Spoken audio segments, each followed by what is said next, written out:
The purpose of starting a business is not to be the CEO. The purpose of starting a business is to do what lights you up while making a lot of money. But what happens to most business owners? They become overworked, underpaid, stressed out CEOs doing work that they don't enjoy while just dragging their businesses through each month, only to repeat the same thing all over again the next month. Fortunately, there's a way out of all this. I've done it 3 times. I've been building businesses for 17 years, and my companies have sold over $460 million so far. I'm currently one of the largest owners of 3 businesses with combined sales of around $100 million a year. And I'm not the CEO or responsible for the day-to-day operations of any of these companies. In this video, I'll show you how to build a business that runs without you. Whether you're a 7-figure business owner who doesn't have time to actually grow your business because you're too busy doing day-to-day operational stuff, or you're the owner of a larger company, or you're just getting started, these 5 steps show you the path to building a thriving business in which you do only the stuff that you love and find most meaningful. Let's get into the 5 R's of the replacement protocol. So first, we recruit, which is how to find A players that can run your business that you might already have on your team. Second is ready, how to develop superstars that perform as well as you and maybe even better. Third, reward, the 3 layers of compensation to get your key manager aligned with your goals. Fourth, report, the simple 3-part owner's dashboard system to let you run your business without being in the day-to-day. And then 5th, replace, how to replace an underperforming key manager without ever jumping back into the business like so many people do when they start hiring someone to help run their business. So those are the 5 R's that we're going to cover in this video. So let's jump into number 1, which is recruit. So the first way to recruit great people that could eventually run your business for you is to start with contractors. So one example of this is the CEO of my company, Amazing.com. His name is Mike McClary. He started with us as a student back in the day. So a long time ago, when all we did was sell this one course every single year called Amazing Selling Machine, Mike took that course and built a multi-million-dollar business and was able to quit his corporate job and be free. But he also had this gift and desire to help people out. And so he was really good at breaking down some of these advanced strategies and creating training and strategies that we started sharing with our community, and they absolutely loved it. So before too long, we needed some help creating the courses, doing some more tactical training because I was so busy running the business.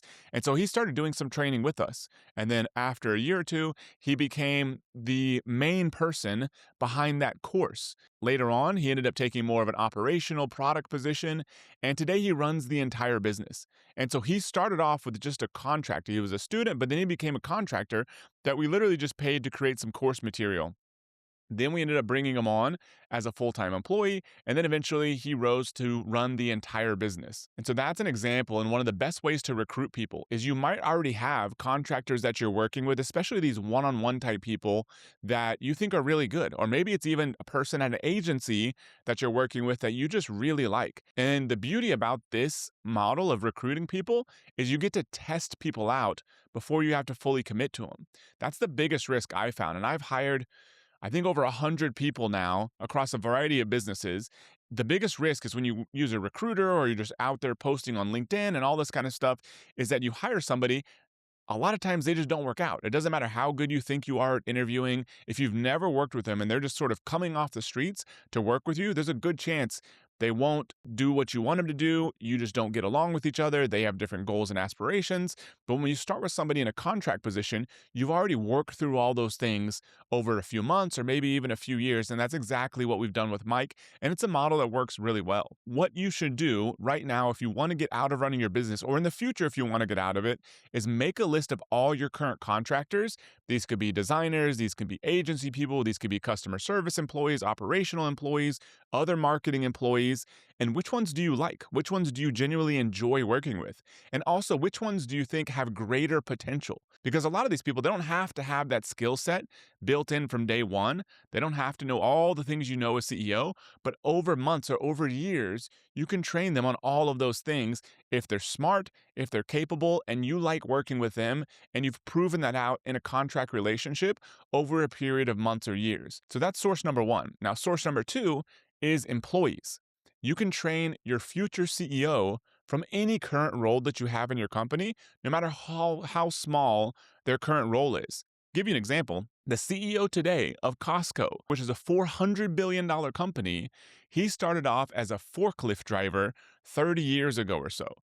Forklift driver to $400 billion CEO. And I think he was even a part time forklift driver at that, which is nuts. And so you might have an absolute superstar sitting inside of your company right now, just waiting for their potential to be unleashed. They may be a lower level, lower skilled employee right now, but who knows how far some of these could go. So in one of my businesses, Life Boost Coffee. So in that business, we have two key people that basically run the entire company. And so Charles started working with them. One works in marketing, one works in operations. Charles started working with them years ago. I believe one of them, if not both of them, was a restaurant manager when he met them and brought him on in one of his early companies. They had no relevant e-commerce experience, no online business experience. They're just smart and hungry and willing to do the work. And so over years, he's trained them. And I've done some of the training on the marketing side, a tiny bit on the operations side, but we've trained them over years. And now they basically run the entire business. They didn't start off as these high-level marketing and operational employees.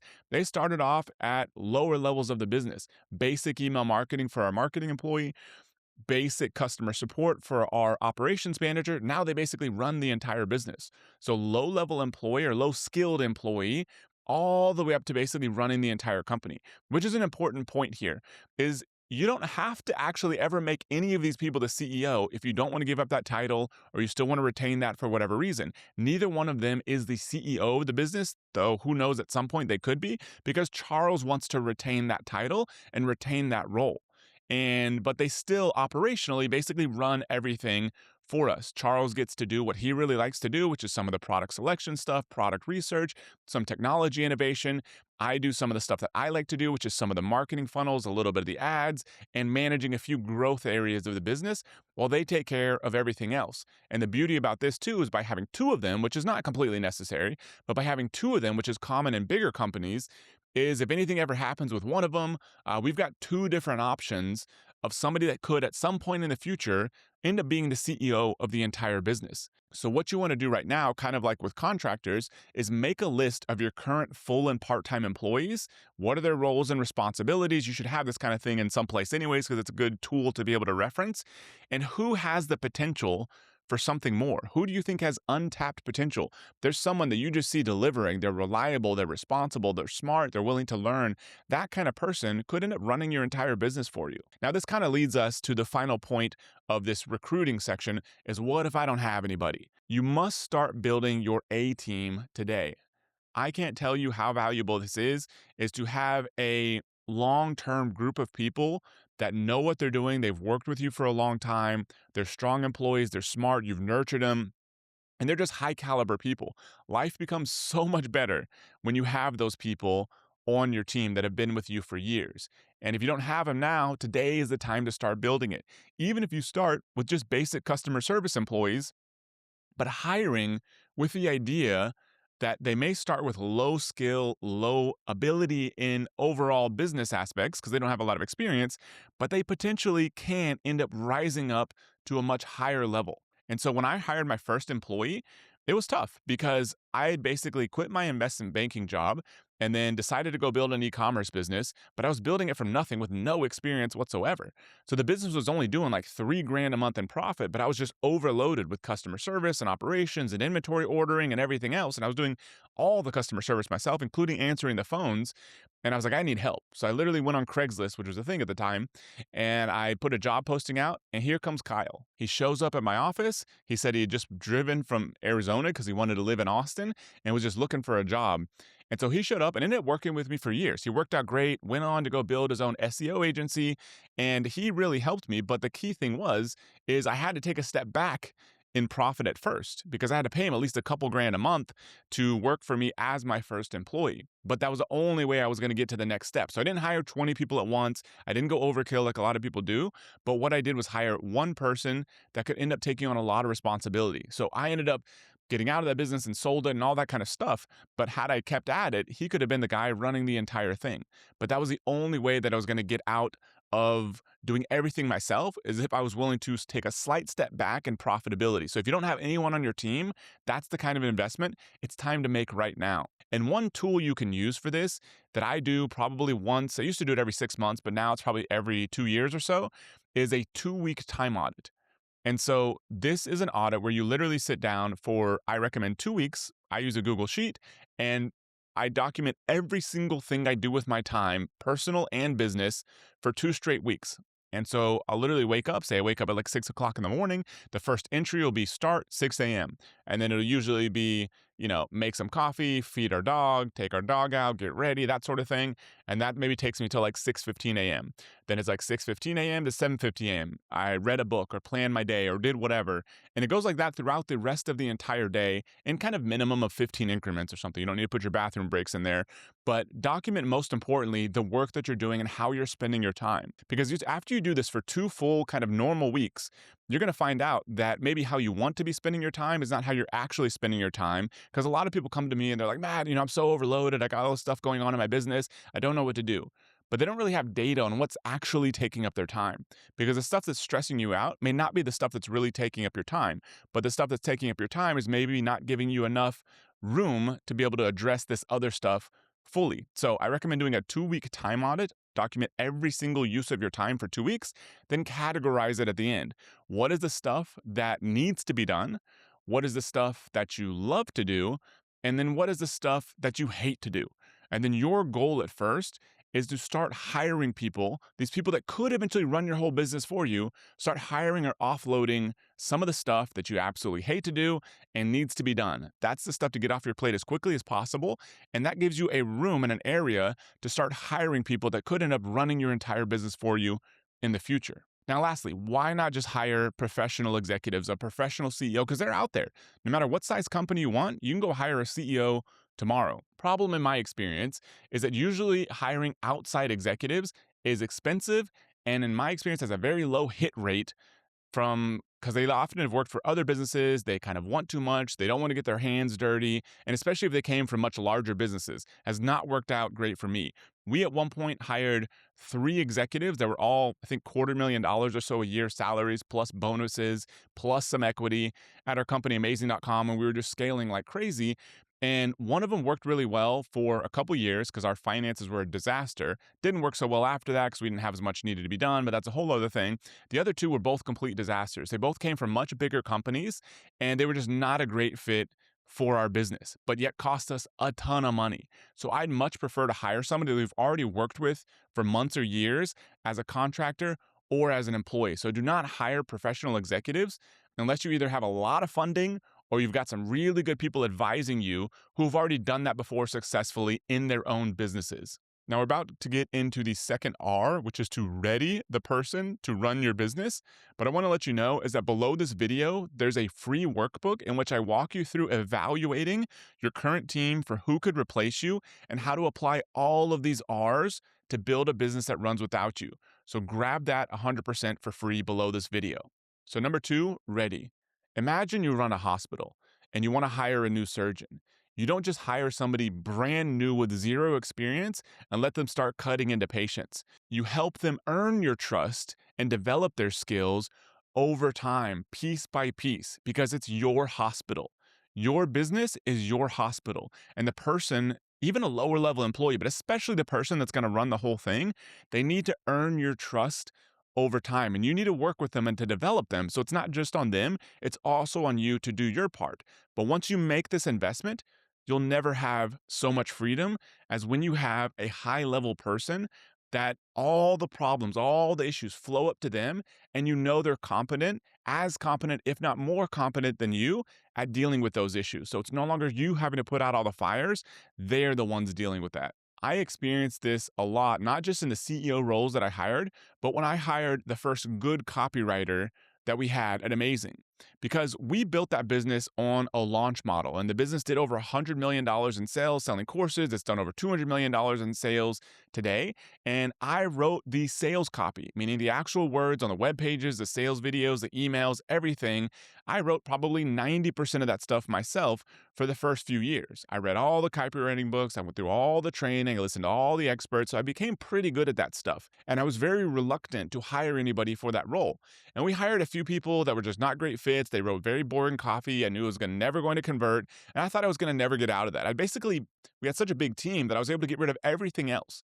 But once I cleared out everything else, I was still spending like 8 hours a day, believe it or not, writing copy. I remember one time my wife and I were on an RV trip, and I wrote 100 affiliate emails in like 2 days, sitting there in the RV. It was absolutely insane, but that was my life back then. And so hiring away everything else was great, but there was still this big thing that I had to get rid of. So it took probably 3 or 4 different tries till we finally got somebody on board that I felt like could write copy at least 80% as good as me.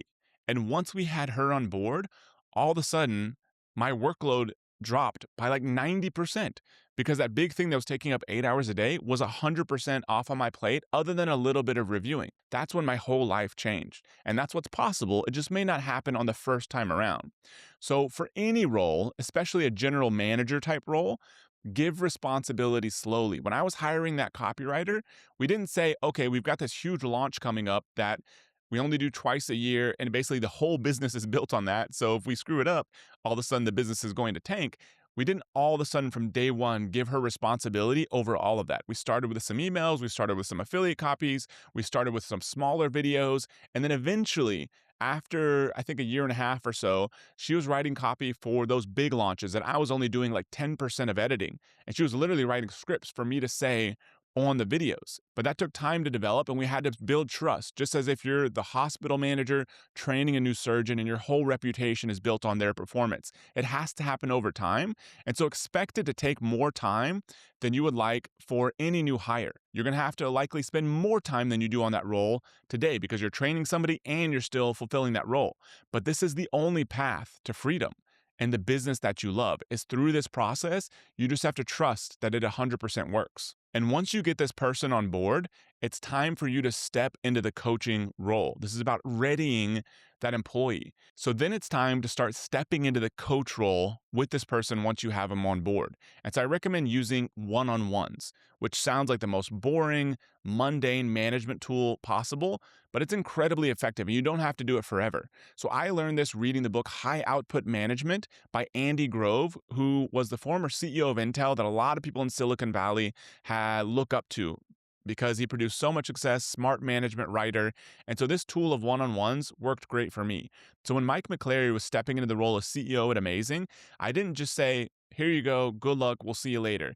That's what happens so often with entrepreneurs hiring employees is they hire somebody on board, they're so exhausted taking care of that task. So they hire that person and they're just like, here you go. And then they leave them alone for a couple months. And then they come back and they see results just kind of tanking. And they get pissed, and a lot of times they end up firing that person, and they're back and doing that role themselves forever.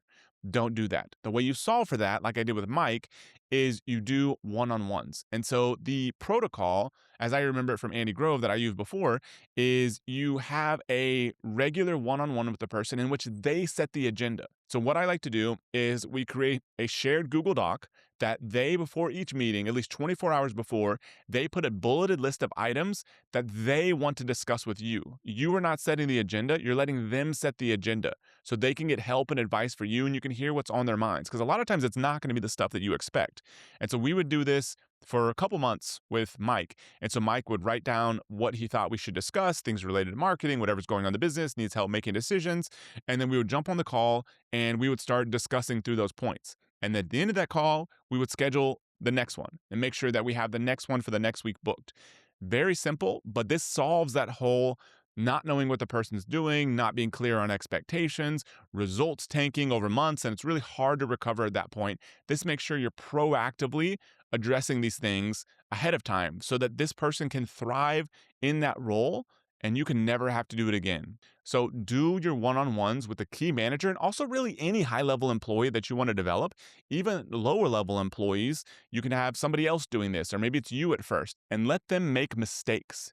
You grew your business and your skill set through learning and making lots of mistakes yourself. So let your people develop in the same way, but put some guardrails around it. And so with Life Boost, when we were training our two key managers, Charles was great, and I give him full credit for this because this was not natural for me at all. He would let them make certain mistakes. They would do a marketing campaign that maybe didn't work. They would do some other areas of the business, operational decisions, trying ways to reduce refunds, get people to stop canceling their subscriptions on the operations side. He would let them experiment and try those things. If the thing didn't work, sure, we'd have a little short-term blip in performance, but long-term, they're building skills. They're getting feedback. They're coming up with ideas, and maybe they would run them by us, maybe not, and then they would try them out in the business, and they're learning what works, what doesn't work.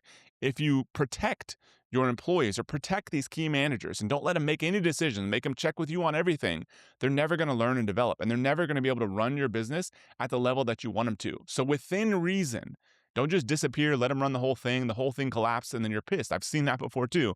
Don't do that far, but within reason, know what the maximum risk is, and as long as that's comfortable for you, let them make decisions and let them make mistakes, which is the exact same way that we learn anything. We just forget this when we're managing employees. So say, for example, like when I was learning how to wake surf a couple years ago now, I would want to learn the core principles. I would watch some courses, watch some videos, that kind of thing. But then I had to do lots of falling. That's the only way to ever get anywhere. And fortunately, in the water, there's not really a lot of risk. And so it's not like I'm going to get a concussion going 11 miles an hour on a wake surf board. It's in the water, so it's very soft. And so I had to fall a ton, and that's how I got better. And that's how we learn at anything. So let your employees fall as long as you know the fall is not going to eternally hurt anybody. And so resist the urge to protect your people from all mistakes. Help them learn by encouraging and letting them make mistakes. So next, reward. Incentives are your most important tool to get what you want out of a key manager. There was something the late billionaire Charlie Munger would always say. He would say something like, look, I've always seen the power of incentives, but I've always underestimated the power of incentives. And when you ever see anything in life, when you could be looking at incentives, make sure to focus there because that drives so much human behavior. I remember one time we were doing a high ticket program in e-commerce. We basically told people that, hey, we'll find the product, we'll find the supplier, we'll build the business, we'll do all this sort of stuff. It's a quote unquote done for you program. And then once we get this thing launched, it's your business. So people would pay us a bunch of money for this kind of thing. We thought it was going to be great. Long story short, ended up being a total disaster. And I do not recommend anyone does that kind of thing because people have no accountability over it. That's beyond the point, though. The issue was we had a salesperson. It's one of the only times when I've ever had a commission salesperson working for me. And that commission salesperson made no salary. So their entire compensation was based on whether they sold this done for you program or not. So what do you think they're going to do? They're going to sell the heck out of it. They're going to overpromise. They don't really care what happens after because they will have gotten their money already. They don't care whether it's the person's last dollar.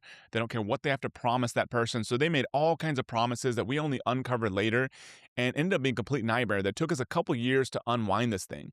But the deal is that I don't think it was a terrible person. They were just operating based on their incentive structure. Their incentive was to make the sale and earn their commission. Their incentive was not related to that person's success, not related to whether or not that person was unhappy 6 months or a year from now. None of that sort of stuff. It was only to make the sale. That is the power and the risk of incentives.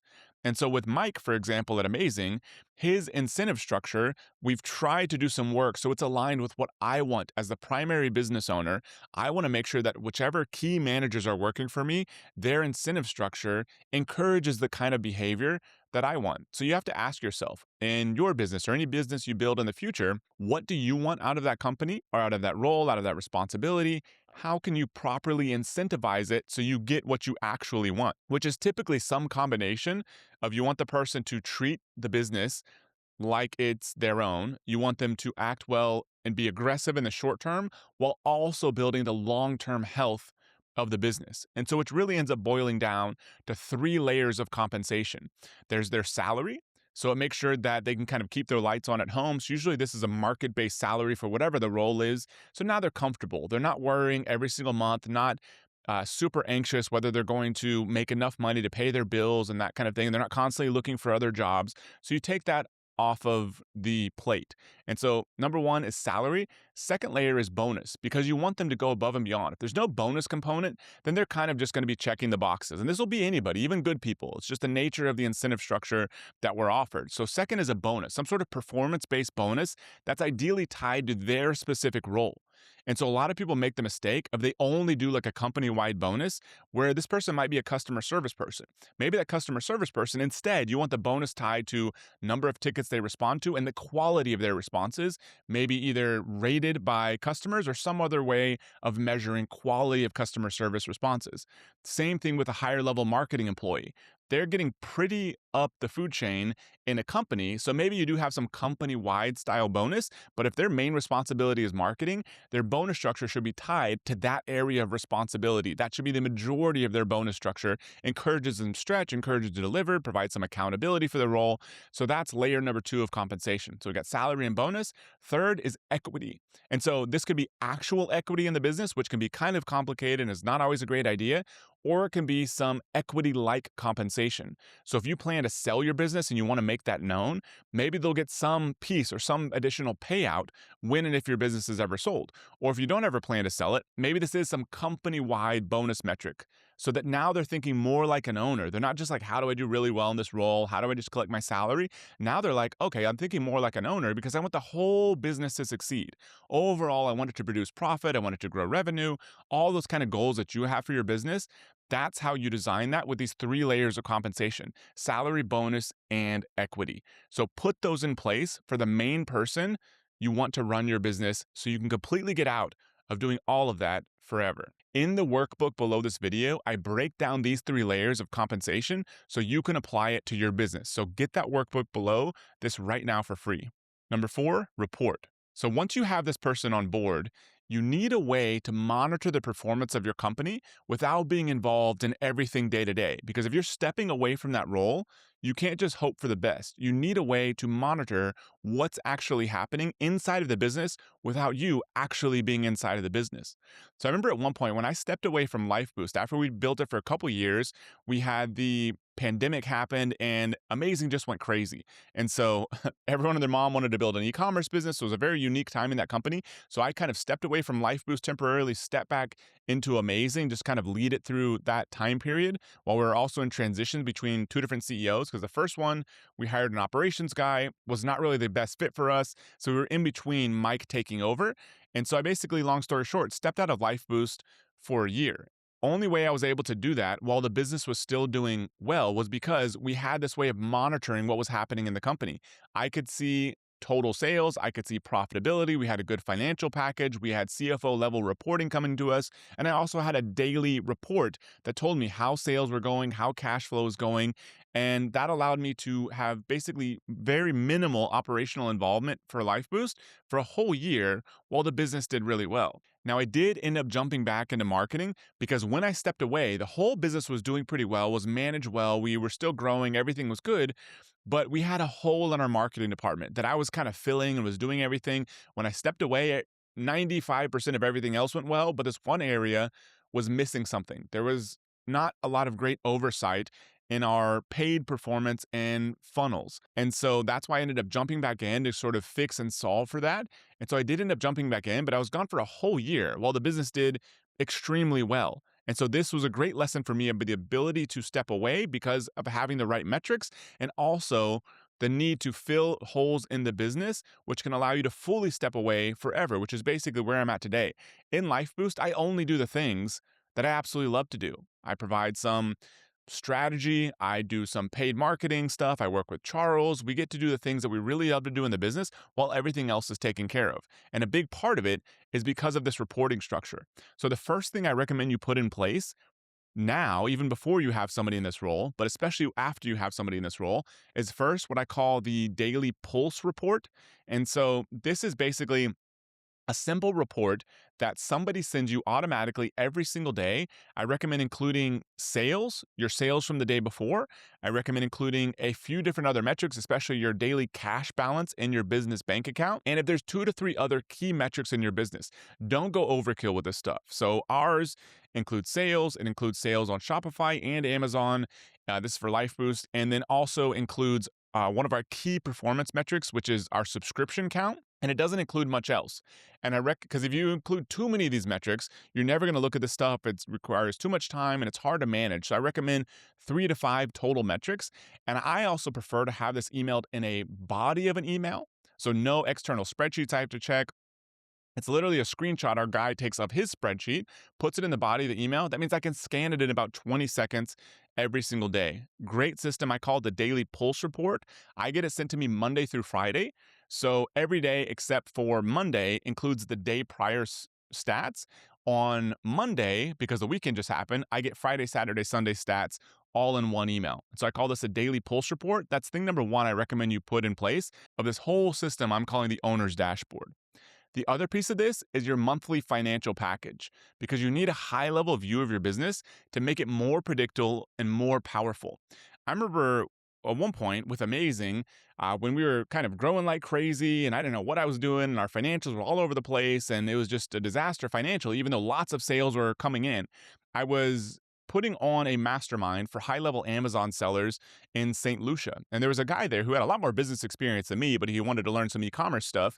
And so he actually did a present. He was an attendee, but he also wanted to do a presentation, I believe, on finance stuff. And I remember to this day, he showed this image on the slide of an ostrich with its head stuck in the sand. And he was like, this is how most of you entrepreneurs deal with finance. And for me, I was like 100%. That's absolutely me right now and probably always. And so I talked to him after and I was telling him all these problems we were having. He's like, Matt, he's like, the solution is very simple. Hire an outsourced CFO, have them prepare your financials by the 15th each month, do an hour-long meeting with each month, maybe a weekly touch point, and that's it. That's your entire system. And to me, that became like, oh, this is kind of like, like brushing your teeth or something. If you don't brush your teeth for months, you're going to have some big issues. But you can't brush your teeth 10 times a day because it doesn't do you any good. If you brush your teeth a couple times a day and you do that forever, life is good. Same thing with finance. As long as you put some attention in here every day, every week, every month, it doesn't have to take up all your time, but that's all you have to do. And the problems come is when you spend no time here for weeks or months, or some people even years, that's where all the issues happen. And so what you want are 3 reports delivered to you monthly. These are basic financial reports. Every single bookkeeper, especially any sort of outsourced CFO that you can hire, if you just look at that online, they're easy to find. You can pay them hourly. These are 3 reports you get ideally by the 15th of the month. And so this includes your profit and loss. How much revenue did you produce? What was your gross profit? What were your operating expenses? What was your net profit? Then you also have your balance sheet that tells you where your assets and liabilities are. How much cash do you have? Who do you owe money to? Who owes money to you? And that sort of thing. And then your cash flow report, which can, depending on your business, sometimes widely differ from your profit and loss statement, because you may be recognizing sales, but you may also be buying inventory. So there may not be perfect alignment there, but very important to know. And so I recommend having all 3 of those reports delivered to you by the 15th of each month, which you can accomplish with a bookkeeper plus maybe an outsourced CFO if necessary. And then review these, I recommend, on a call. Don't just get the reports, look at them, and then throw them away. Do these on a call with the person who knows the most about these reports and ask them tons of questions. If this is not, there's books you can read on this stuff. I went to school partially for finance. I worked in finance for a bit. So I kind of like this stuff. But if you don't, and you don't want to read any books about this stuff, those people, you're paying for their time. And so just ask them lots of questions. Maybe your first 3 to 6 months, maybe these are 2-hour reviews because you're just hammering them with questions. I don't understand what assets really mean. I don't understand liabilities. I don't understand what shareholders' equity is. Why is my cash flow different than my P&L? Perfect. This is how you learn. Ask all of that stuff to your CFO, or even run your reports through AI and be like, what questions should I ask them? This is your opportunity to learn and get better at this core function of business, which is understanding financial reporting.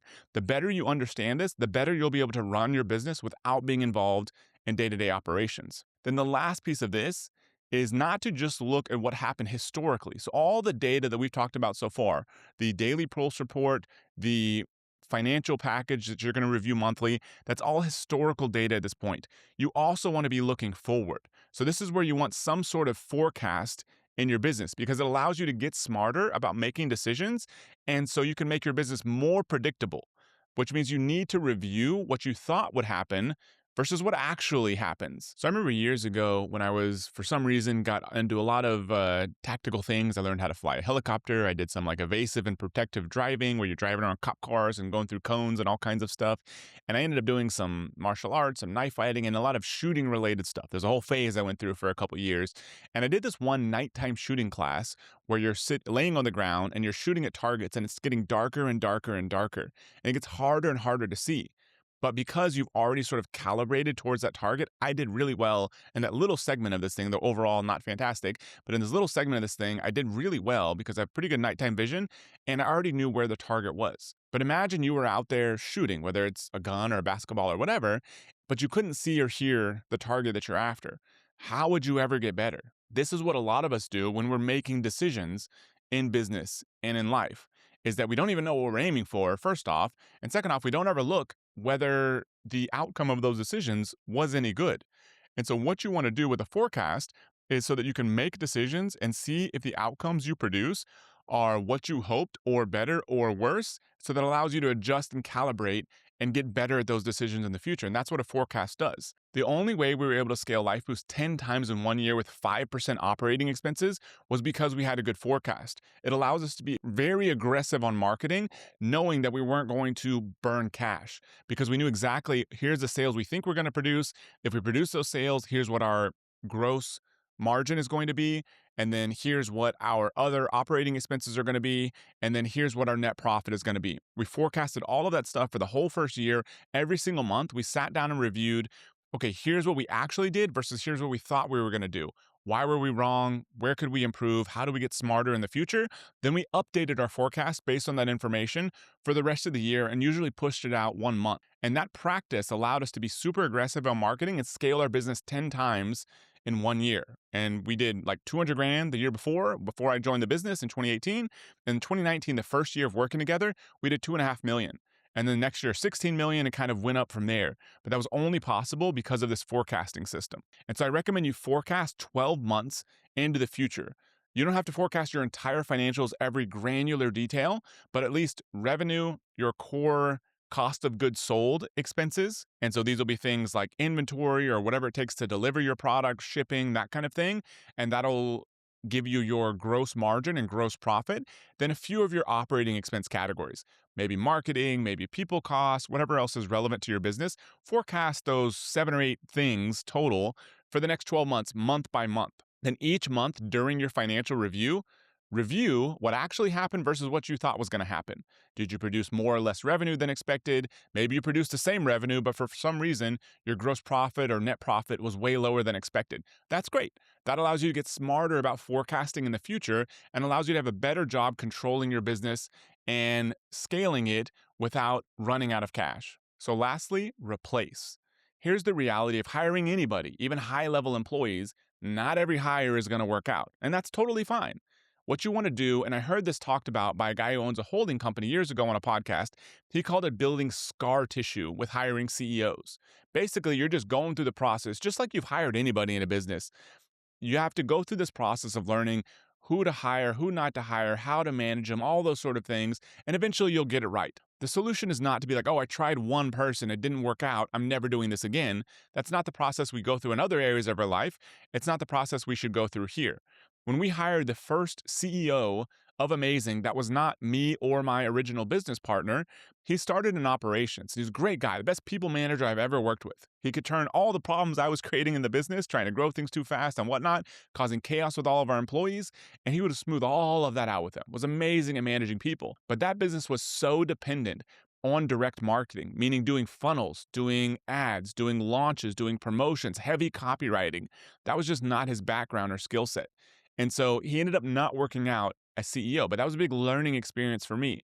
So I temporarily jumped back in. I thought I was only going to be the person who had to run that thing forever. But eventually that allowed me to build some scar tissue. And that's when we ended up bringing Mike on board. And now he runs the entire business and has for a very long time now.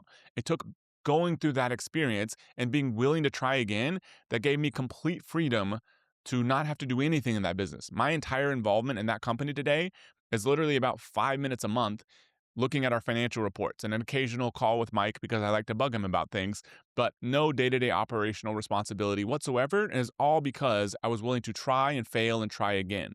So if you're hiring for this key role or any role, but this key role doesn't work out, just give it another try.